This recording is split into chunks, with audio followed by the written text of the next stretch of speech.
મારું નામ વાળા ભરતજી પોપટભા, પ્રદેશ પ્રમુખ ખેડૂત કલ્યાણ સંગઠન.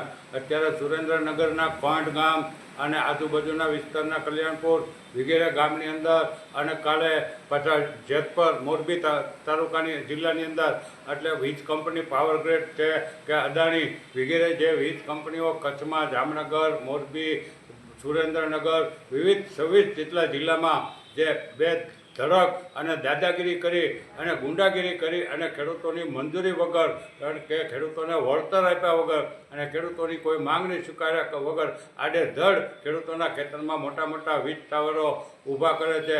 એનો અમે સખત વિરોધ કરીએ છીએ. એ લોકો જ્યારે ત્યાં વિરોધ કરે ત્યારે એને પોલીસે ખૂબ દમન ગુજાર્યું અને કાલે જેતપુર મોરબી જિલ્લામાં તો પોલીસે બહેનોને પણ દીકરીઓને પણ માર માર્યા. એ તો ઘોર નિંદાને પાત્ર કહેવાય. આ તમે પોલીસ રક્ષણ કરવાવાળા છો કે તમે તો તમારી આ પોલીસ ગુજરાતની પોલીસ કરતાં તો રાક્ષસો હારા હતા, આ સરકાર કરતાં તો ગુંડાઓ હારા હતા, તમારી કરતાં તો મોહમ્મદ ગજની, બાબર ને એ બધા હારા હતા કે એ થોડું ઘણું લૂંટીને વ્યા જતા. તમે તો આખા 56 લાખ ખેડૂતોની પથારી ફેરવી દેવા આ સરકાર જે વહી એટલે એના બાબતમાં આવતી 15 તારીખે ગાંધીનગરની અંદર સત્યાગ્રહ છાવણીમાં જબરજસ્ત ખેડૂતોની રેલી નીકળવાની છે.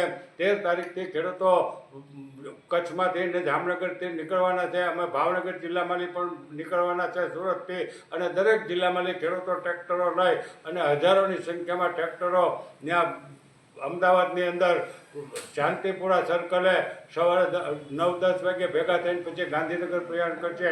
એમાં ગુજરાતભરના ખેડૂતોને અને ખેડૂત આગેવાનોને અને ધાર્મિક સંસ્થાના અને તમામ પક્ષના જેના હૈયામાં ખેડૂતોનું હિત સમાયેલું હોય એવા તમામ નેતાઓને હાજરી આપવી જોઈએ.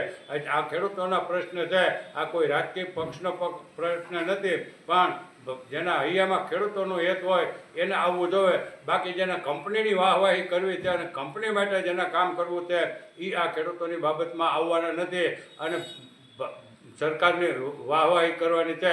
પણ આ વખતે સરકારને જડબાતોડ જવાબ આપવાનો છે અને સરકાર જો આમાં નહીં સુધરે તો આમાં ચૂંટણીની હવે વાત જોવાની નથી. માથા કપાઈ જાય તો કુરબાન છે, બાકી લડી લેવાનું છે. એ વાત 100%ની છે. જય હિન્દ, જય ભારત.